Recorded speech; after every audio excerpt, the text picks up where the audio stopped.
దేశంలో మరొక భాగాన్ని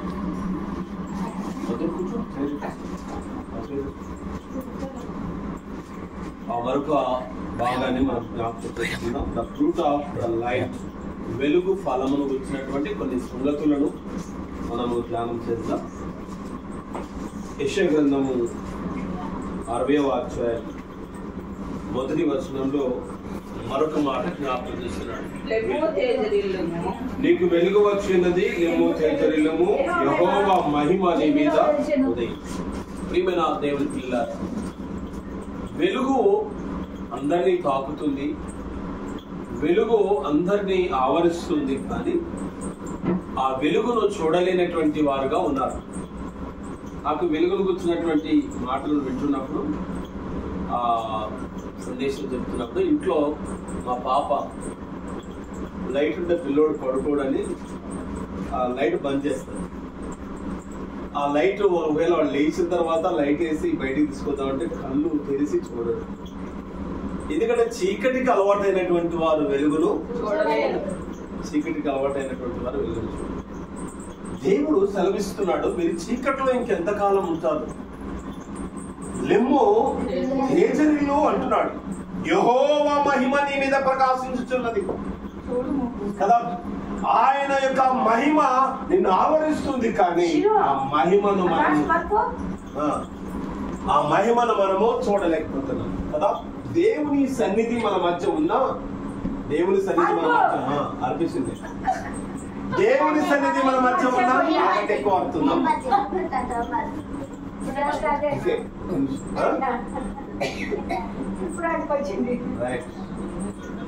ఏం చేస్తాం, ప్రకాశించున్న ఆయన మహిమను, తేజో మహిమను మనం చూడలేకపోతున్నాం.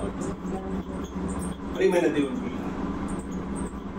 మోసే దేవునితో సహవాసిగా ఉన్నాడు. దేవుని పిలిచాడు. దేవుడు పిలిచినప్పుడు ఒక సాధారణమైన వ్యక్తి ప్రతిరోజు దేవునితో మాట్లాడుతూ ఉంటే దేవునికి మోసే ఏమైపోయాడంటే స్నేహితుడు అయిపోయాడు కదా. స్నేహితులతో మాట్లాడినట్టుగా మోసేతో మాట్లాడుతున్నాడు. ఈ ప్రజలను, ఇశ్రాయేలు అనబడినటువంటి ప్రజలను ఒక సక్రమమైన రీతిలో సరైనటువంటి విధానం నడిపించడానికి కొన్ని విధులతో కూడిన ధర్మశాస్త్రాన్ని ఇవ్వడానికి మోసేను కొండ మీదకి ఆహ్వానించాడు. 40 దినాలు దేవుడితో ఉంటే, అప్పుడప్పుడు మనం చెప్తాం వారు 6 నెలలు సహవాసం చేస్తే వారు వీరవుతారు. దేవుడితో స్నేహితులుగా ఉన్నటువంటి మోసే దేవుని సమీపంలో ఉన్నటువంటి వ్యక్తిగా 40 దినాలు ఉంటే, ఆ 40 దినాల తరువాత మోసే కిందికి దిగి వచ్చి, కొండ దిగి వచ్చి ఇశ్రాయేలు ప్రజల దగ్గరకు వచ్చేసరికి మోసేను కూడా ఇశ్రాయేలు ప్రజలు చూడలేకపోతున్నారు. వినండి, ఎవరికి అమ్మ కోసం కాదు, మన కోసం చెప్తున్నాం. నలుగురు కోసం వాళ్ళు మాట్లాడండి. కొండ దిగి వచ్చినటువంటి మోసేను కూడా ఇశ్రాయేలు ప్రజలు చూడలేకపోయారు. కారణం ఏంటి? యెహోవా తేజో మహిమ మోసేతో నిండుకుంది. దేవుని స్తోత్రం, హల్లెలూయా. ఇశ్రాయేలు ప్రజలు గొనుక్కుంటున్నారు, చనుక్కుంటున్నారు. ఎంతగానో యాజకుడి ఆయన మీద గొనుగులు సరుగులు చేస్తున్నారు. ఇదేంటి విచిత్రం అంటే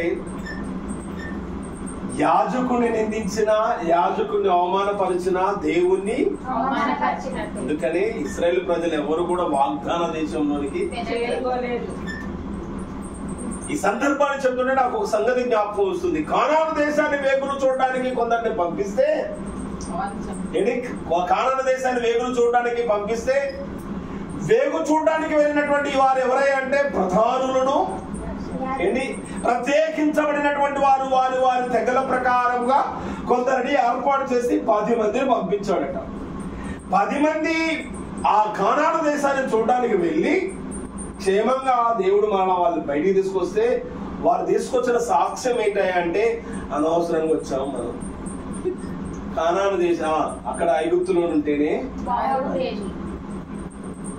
మనం మోసపోయాము అన్నారు. 6 లక్షల కాల్బలం కలిగినటువంటి ఇశ్రాయేలు ప్రజలు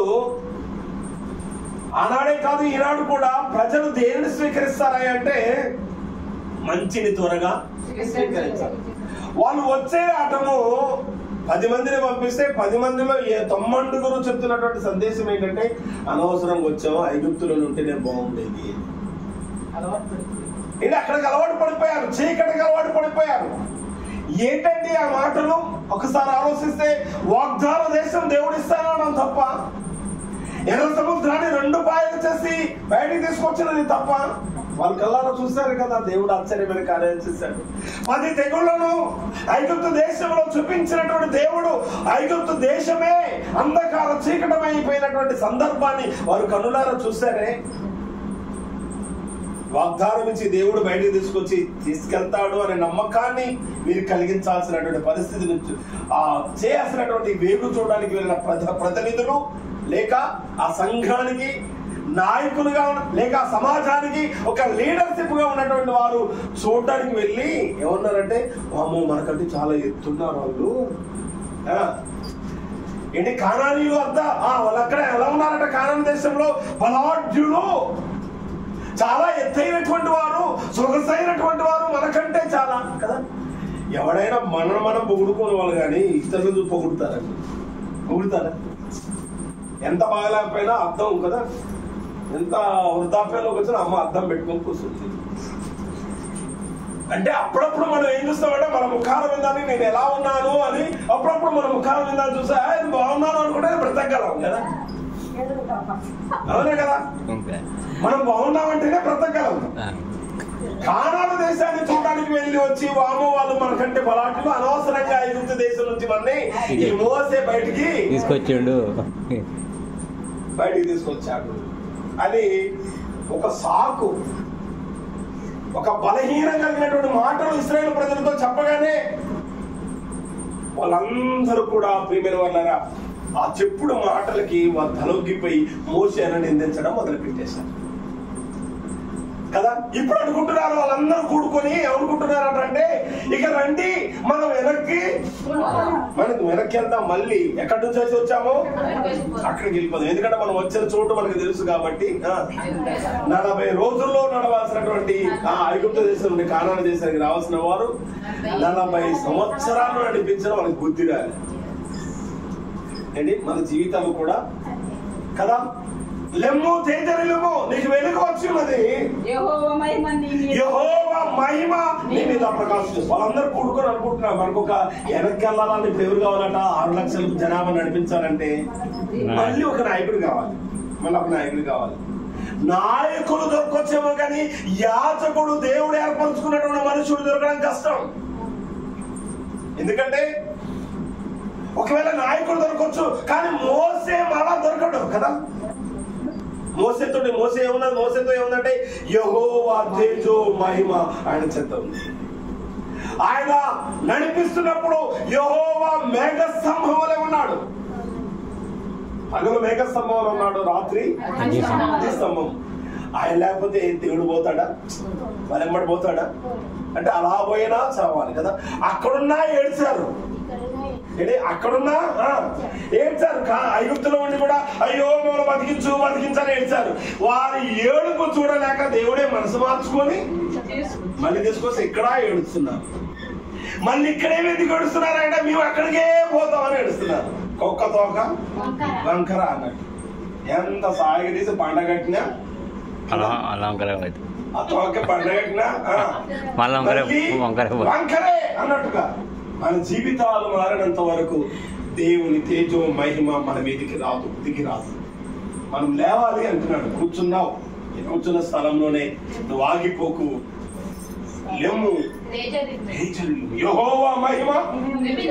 మరి అమ్మ జీవితంలో వృద్ధాప్యంలో ఉన్నారు, ఎవరు తోడు లేనటువంటి విధానం, దేవుడే ఆమెకు సహాయకుడిగా ఉండి మరి నడిపించాలని ఆశిస్తున్నాను. మరి అమ్మకు మంచి ఆరోగ్యమును, బలమును, శక్తిని అనుగ్రహించి దేవుడు ఆ బిడ్డను దీవించి వర్ధిల్ల చేయుగాక. అమ్మ కొరకు ప్రార్థన చేద్దాం. ప్రేమ గల రాజా, దయగల మరి ఈ రాత్రి కాల సమయంలో నా ప్రభావం కొరకు ప్రార్థన చేస్తున్నాం.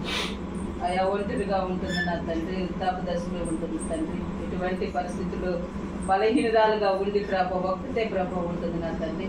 అయా ఎవరు వండి పెట్టోళ్ళు లేక ప్రభా తనే వండుకొని తింటుంది నా తండ్రి. ఆ బిడ్డకి మంచి ఆరోగ్యము, బలము, శక్తిని గురించండి.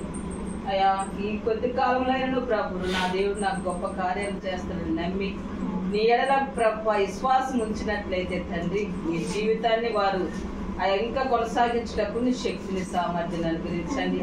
అయ్యా వారిని ప్రేమించిన గర్భఫలమైన కుమారులు మీరు ఆశీర్వదించమని ప్రార్థన చేస్తున్నాం తండ్రి.